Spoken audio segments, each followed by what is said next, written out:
अस्सलाम वालेकुम। अच्छा, आज की वीडियो में मैं आपको एक और A+ सेटअप दिखाने वाला हूँ। स्ट्रेटजी बहुत सिंपल है, आप लोगों ने सिर्फ प्रोसेस को फॉलो करना है, उसके बाद आप लोगों ने कमाल देखना है। फॉरेक्स ट्रेडिंग का जो सबसे पहला रूल है वो ये है कि आप अपने चार्ट को जितना सिंपल रख सकते हो रखो। अभी यहाँ पर मैंने क्या किया है, मैंने सिर्फ स्ट्रक्चर ड्रा किया कि मार्केट की डायरेक्शन किधर है, जो कि आपको यहाँ पर नज़र आ रहा है, और उसके बाद इस ब्रेक ऑफ स्ट्रक्चर का जो हाई है और जो लो है मैंने वो मार्क कर लिया। सिंपल आप लोगों ने भी ये करना है। अब इससे क्या होगा, हमें इस चीज़ का आइडिया हो जाएगा कि हमने बाय करना है या सेल करना है। अभी मार्केट ने सेल के अंदर ब्रेक ऑफ स्ट्रक्चर किया है तो हमारा फुल फोकस सेल की ट्रेड पे होगा, क्योंकि ज़्यादा चांसेस है कि मार्केट सेल में जाए। तो सबसे पहला रूल क्या था, आप लोगों ने एशिया सेशन का हाई लो मार्क कर लेना है। एशिया सेशन का हाई लो मार्क करने के बाद अब आपने वेट करना है कि लंदन सेशन एशिया सेशन का हाई ब्रेक कर दे। जब लंदन सेशन एशिया सेशन का हाई ब्रेक करेगा तो लंदन सेशन के हाई की जो लिक्विडिटी होगी वो ग्रैब हो जाएगी। उसके बाद जो मार्केट होती है वो एशिया सेशन के लो को या जो भी पीछे किसी भी सेशन का लो बचे उसको टारगेट कर दिया।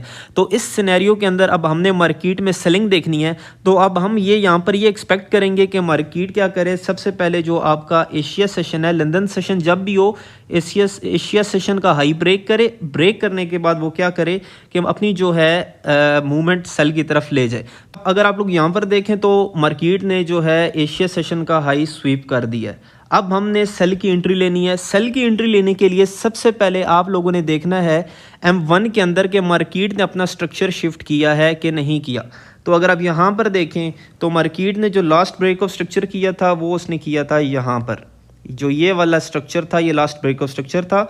और अगर मैं यहाँ पर ट्रेड लेता तो मैं इसी जगह से ले लेता, बट मैं आपको अकॉर्डिंग टू मॉडल समझा रहा हूँ, तो आप लोगों ने वैसी ट्रेड लेनी है जैसे मैं समझा रहा हूँ। यहाँ पर आपका ब्रेक ऑफ स्ट्रक्चर हुआ और यहाँ पर अगर आप देखेंगे तो मार्केट ने अपना जो स्ट्रक्चर है वो सेल में शिफ्ट कर दिया। अब यहाँ पर हमें कंफर्म हो गया कि मार्केट की जो डायरेक्शन है वो सेल में है। अब हमने ट्रेड लेनी है, तो ट्रेड आप कैसे लेंगे, जो अगला रूल है वो ये है कि आपने M5 के अंदर चला जाना है। किसी भी रिसेंट फेयर वैल्यू गैप या ऑर्डर ब्लॉक से आपने एंट्री लेनी है। तो M5 के अगर अंदर आप लोग यहाँ पर देखेंगे तो यहाँ पर इस कैंडल के अंदर आपको एक फेयर वैल्यू गैप नज़र आ रहा है। आप इस फेयर वैल्यू गैप के 50% से भी एंट्री ले सकते हैं, स्टार्टिंग से भी ले सकते हैं, अपने रिस्क को मैनेज करके।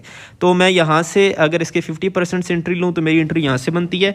स्टॉप लॉस जो रिसेंट आई होगा आपने वो मार्क कर देना है, और इसका जो टारगेट होगा वो हम M15 के हिसाब से जो भी हमारा लो रीसेंट लो होगा उसको हम टारगेट करेंगे। तो यहाँ पर ये आपका फाइनल टारगेट है। तो अभी हम देखते हैं कि हमारे मॉडल के बाद मार्केट कैसा मूव देती है। तो मैं यहाँ पर इसकी स्पीड जो है थोड़ी सी बढ़ा देता हूँ और उसके बाद देखते हैं कि मार्केट क्या करती है। यहाँ पर देखें तो हमारा जो सेटअप है वो 100% प्ले हो चुका है। मार्केट ने तकरीबन हमें यहाँ पर 3.5 RR दे दिया है, बट इस स्ट्रेटजी पर जब आप काम करते हो तो आप 1:3 पर ब्रेक इवन कर देते हो, और उसके बाद मैक्सिमम जो आप होल्ड करते हो वो तकरीबन 5 तक रेशियो तक होल्ड करते हो। तो इस तरह के बहुत से मॉडल हैं, बहुत सिंपल स्ट्रेटजी है। अगर आपको ये स्ट्रेटजी अच्छी लगती है तो यार अपने दोस्तों के साथ शेयर करो, और अगर आप ये सीखना चाहते हो तो अकाउंट को फॉलो करके मुझे मैसेज करो, मैं आपको प्रॉपर इस चीज़ की गाइडलाइंस दे दूंगा।